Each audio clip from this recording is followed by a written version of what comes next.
நற்செய்தி வாசகம். மத்தேயு எழுதிய நற்செய்தி 18ஆம் அதிகாரம். ஆண்டவரின் உயிருள்ள வார்த்தைகள் 15 20 முடிய. உங்கள் சகோதரர் சகோதரிகளுள் ஒருவர் உங்களுக்கு எதிராக பாவம் செய்தால் நீங்களும் அவரும் தனித்திருக்கும் போது அவரது குற்றத்தை எடுத்து காட்டுங்கள். அவர் உங்களுக்கு செவி சாய்த்தால் நல்லது, உங்கள் உறவு தொடரும்.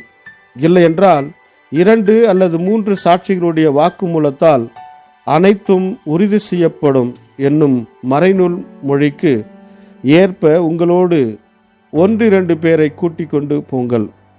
அவர்களுக்கும் செவிசாய்க்காவிடில் திருச்சபையிடம் கூறுங்கள்.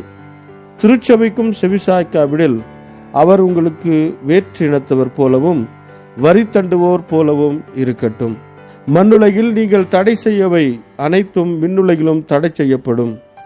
மண்ணுலகில் நீங்கள் அனுமதிப்பவை அனைத்தும் விண்ணுலகிலும் அனுமதிக்கப்படும் என நான் உறுதியாக உங்களுக்கு சொல்லுகிறேன். உங்களுள் இருவர் மண்ணுலகில் தாங்கள் வேண்டும் எதையும் குறித்தும் மனமொத்திருந்தால் விண்ணுலகில் இருக்கும் என் தந்தை அதை அவர்களுக்கு அருள்வார். ஏனெனில் 2 அல்லது 3 பேர் என் பெயரின் பொருட்டு எங்கே ஒன்றாக கூடியிருக்கிறார்களோ அங்கே அவர்களிடையே நான் இருக்கிறேன் என உறுதியாக உங்களுக்கு சொல்லுகிறேன். ಇದು வாழ்வுதரும் ಕ್ರಿಸ್ತುವಿನ ನற்செய்தி. ಕ್ರಿಸ್ತುವೇ ಉಮக்கு புகழ். ಮತ್ತಾಯ ಅಧ್ಯಾಯ 18 ವಚನ 15-20 ನಿನ್ನ ಸಹೋದರನಾಗಲಿ ಸಹೋದರಿಯನ್ನಾಗಲಿ ನಿನಗೆ ಯಾವುದಾದರೂ ತಪ್ಪು ಮಾಡಿದರೆ ನೀನು ಹೋಗಿ ಅವನೊಬ್ಬನೇ ಇರುವಾಗ ಅವನ ತಪ್ಪನ್ನು ತಿಳಿಸು. ಅವನು ನಿನ್ನ ಮಾತಿಗೆ ಕಿವಿಗೊಟ್ಟರೆ ಮತ್ತೆ ನಿನ್ನ ಸಹೋದರನಾಗಿರಲು ನಿನಗೆ ಅವನಿಗೆ ಸಹಾಯ ಮಾಡದಂತಾಗಿರುವುದು. ಆದರೆ ಅವನು ನಿನ್ನ ಮಾತನ್ನು ಕೇಳದಿದ್ದರೆ ನಿನ್ನೊಂದಿಗೆ ಒಬ್ಬಿಬ್ಬರನ್ನು ಕರೆದುಕೊಂಡು ಮತ್ತೆ ಅವನ ಬಳಿಗೆ ಹೋಗು. ಆಗ ಪ್ರತಿಯೊಂದು ದೂರಿನ ವಿಷಯದಲ್ಲೂ 2 ಅಥವಾ 3 ಸಾಕ್ಷಿಗಳಾಗಿರುವರು. ಅವನು ಅವರ ಮಾತನ್ನು ಕೇಳದಿದ್ದರೆ ಸಭೆಗೆ ತಿಳಿಸು.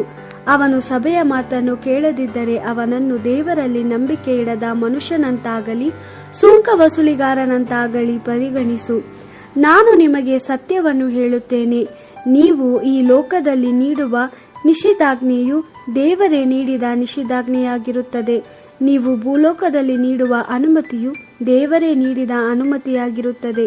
ಇದಲ್ಲದೆ ನಿಮ್ಮಲ್ಲಿ 2 ಈ ಲೋಕದಲ್ಲಿ ಮನಸ್ಸಿನಿಂದ ಏನನ್ನೇ ಬೇಡಿಕೊಂಡರೂ ಪರಲೋಕದಲ್ಲಿರುವ ನನ್ನ ತಂದೆ ಅದನ್ನು ನೆರವೇರಿಸುತ್ತಾನೆ. ಇದು ಸತ್ಯ.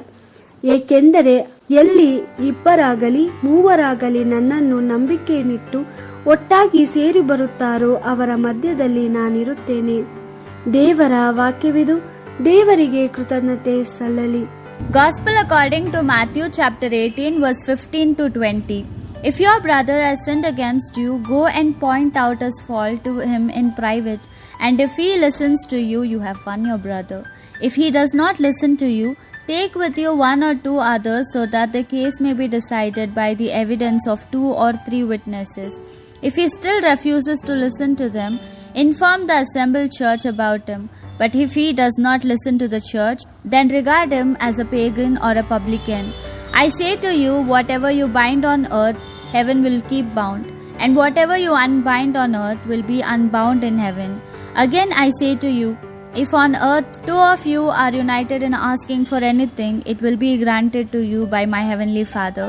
For where 2 or 3 are gathered in my name, I am there with them. The Gospel of the Lord. Praise to you, Lord Jesus Christ.